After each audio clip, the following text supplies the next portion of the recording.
Walter was angry.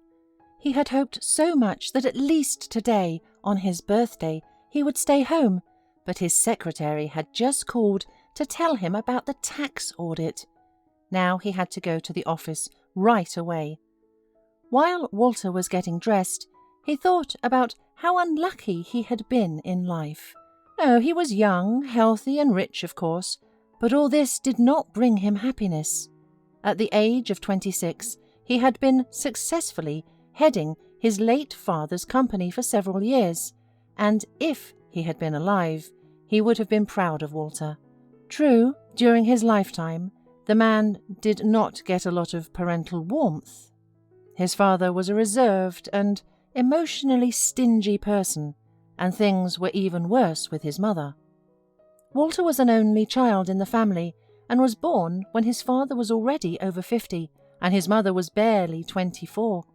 Already as an adult, and after finding out the circumstances of his parents' acquaintance, Walter was able to understand a lot of things for himself.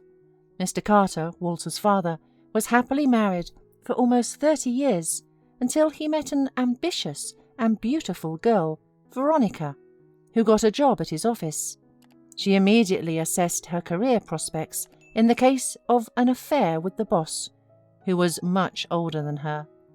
Veronica used her entire arsenal of charming young women to seduce, but Mr. Carter was a strong family man and did not give up for a long time. It was not until a year and a half later that they found themselves in bed together. It happened one rainy evening when Mr. Carter stayed longer than usual in the office. Veronica, seeing this, also stayed behind. It was raining outside the window, and the man offered her a ride home. The cunning seductress confessed her unrequited love and cried bitterly, and attempts to comfort the pitifully sobbing beauty turned into hot hugs and kisses. She confessed her love for him, and Mr. Carter lost his head from her hot breath, youth and beauty, and found himself with her on the couch in the study. He had forgotten that his wife and son and daughter, who were even older than Veronica, were waiting for him at home for dinner. Now only she existed for him. The wife quickly found out that Mr. Carter had a mistress and filed for divorce. The children also stopped communicating with the father and went abroad with their mother for good. Mr. Carter did not expect that things would go so far.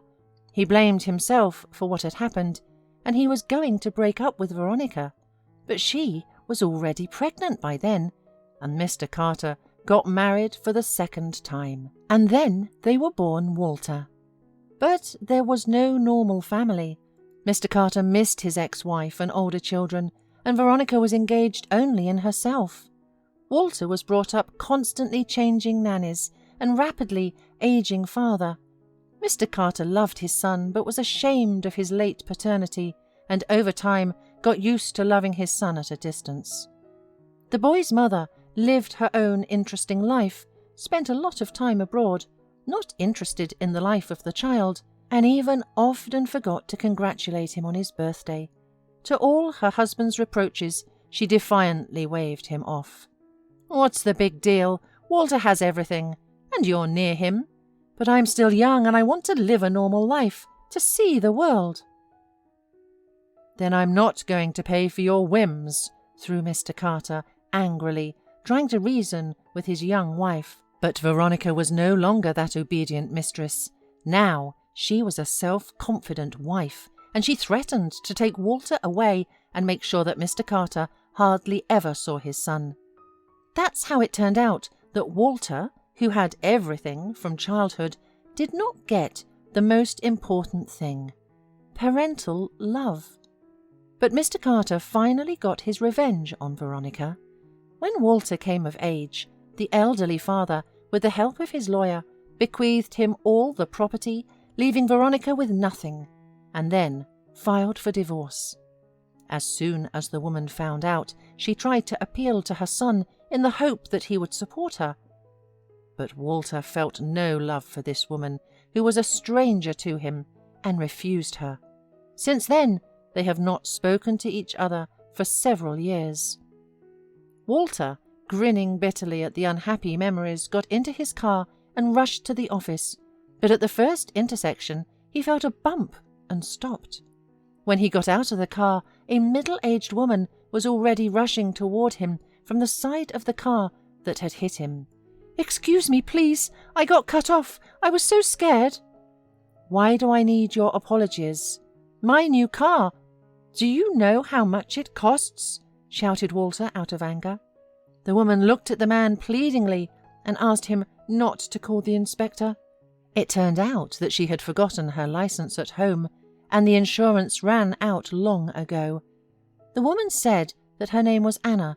She lived alone without a husband, with 4 children, and they were just now in the car with her.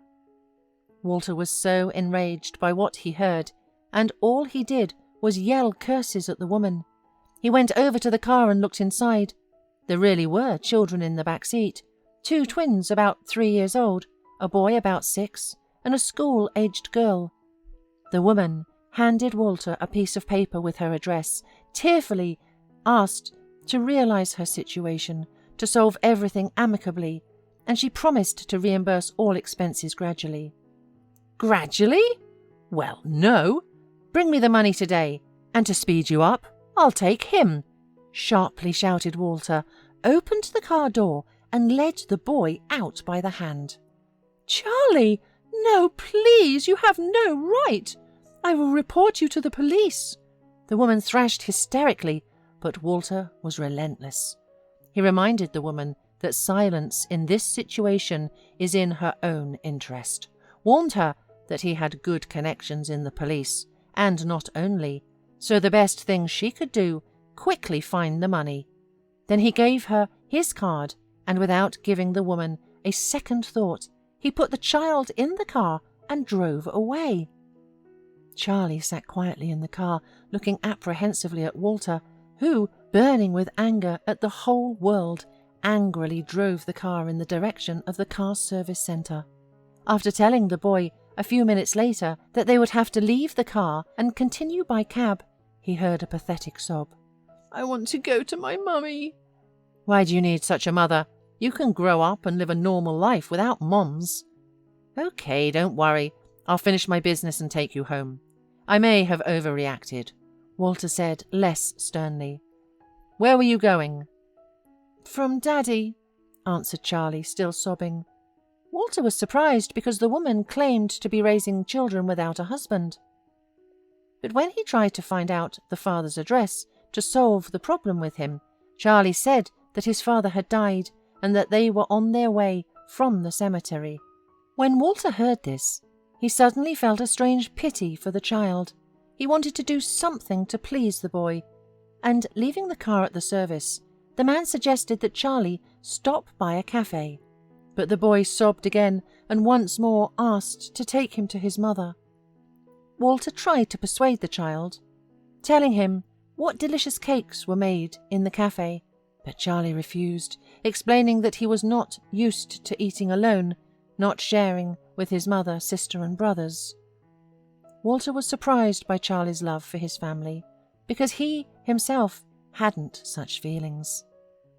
"It's all nonsense," Walter muttered angrily. "In this life, every man for himself. Is your mother any good? Why didn't she even call once? So, is that how she worries about you?" The boy looked at Walter with all his eyes, but did not understand what he was saying, and asked again to take him to his mother. Walter himself did not understand what came over him, and regretted that he took the child. They stopped at a cafe, where Walter bought Charlie lots of cakes so that he could treat the whole family, and then they drove to the address left by Anna. "You know, Charlie," Walter said suddenly as they drove up to the shabby house, "it's my birthday today, and no one remembered. That's how it happens in life." The boy looked intently at Walter and turned away to the window when he saw the outline of his family home. Charlie jumped out of the car and ran as fast as he could to his mother, who had already run out to meet him. Anna hugged and kissed Charlie, said something, stroked his head, bursting into tears, and then looked at Walter. "Thank you for returning my son to me. I almost lost my mind. I called you and you didn't answer the phone." Walter looked at his phone and noticed with annoyance that it was on silent mode. And there were over 30 missed calls from Anna. Anna called him into the house to give him some of the money that she had been able to borrow from a neighbour, and told him that she was already collecting everything she could to sell to pay him back. "Mom," Charlie suddenly whispered loudly, "it's Walter's birthday today, and everyone has forgotten about this." "Well, it can't be," muttered Anna, and offered again to go into the house. "I'll put the kettle on. Honestly, we only have plain cookies for tea, but I'll open the raspberry jam. Let's join us, Walter." "Well, we actually have cakes with us," he said quietly, blushing for some reason. Anna's house was poor but very clean. The children, when they saw Charlie, rushed to him and hugged him. Walter's heart ached. He gave the cakes to Charlie so that the boy could treat everyone. Charlie thanked Walter, took the package to the kitchen, where everyone took one for himself and put the rest on a plate to treat their mother. Seeing that, Walter had a lump in his throat, and meanwhile Anna poured tea for everybody and started to tell about her family. Earlier, when her husband was alive, they lived well. They had their own apartment. He worked in a tannery, and she worked as an educator. At first, they had a daughter, Lisa, and her father loved her very much, but dreamed of a son. Then Charlie was born, followed by twins, who, although not planned, but still very much loved. And then her husband fell ill. The cause of the problem was difficult working conditions, because they often had to work with the chemicals used in the dressing of leather. Anna repeatedly asked her husband to find another job, but he did not want the family to be destitute, and at the harmful manufacturing paid more. The man was getting worse, and treatment was expensive. The husband did not want the family to go into debt because of him, but when he went to the hospital, his wife sold their apartment, bought a modest house with part of the money, and paid for the rest of the treatment. Her husband did not fully recover and died of kidney failure. The woman's world collapsed, and the family ended up in such poverty. After sitting for a while, Walter apologized to Anna for his words and behavior on the road that morning, and told her not to worry about the car. He would pay for it himself. He also left the woman some large bills to buy something delicious for the children. Anna wept and hugged Walter, wishing him happiness, congratulated him on his birthday, and promised that he would do well. Walter smiled. His soul was as calm and easy as never before. He was about to call a cab, and when he took out his phone, he saw several missed calls again, but this time from work. Calling back, he heard the anxious voice of the secretary, who asked why he was still missing. Walter promised that he would be there in 10 minutes and called a cab. Upon entering the office, Walter was surprised to see that it was empty. When he opened the cabinet door, and suddenly the music started to play, and confetti fell on him from all sides, and the office employees sang a specially prepared song. On the table, between the champagne and appetizers, was a huge cake. "Happy birthday, boss," the secretary said when the song was finished. "Sorry about our prank. There's no tax audit. It's just that you said you weren't coming today, and we've already prepared everything." Walter was touched. He in no way expected such attention to himself. Out of joy, he immediately announced that tomorrow evening he would invite everyone to the party at the restaurant. Then they all joked and laughed together for another hour, and when Walter got into a cab to go home, he saw the missed calls on his phone again. It was the number of Isabella, his ex-girlfriend he had been dating for a long time, but had broken up with 6 months ago. The reason for the breakup was in himself, and Isabella, she loved him and forgave him everything. And now she must have remembered that it was his birthday and called him herself. For the first time since the day of the breakup. All these thoughts whirled through the man's head, and he gave the cab driver Isabella's address.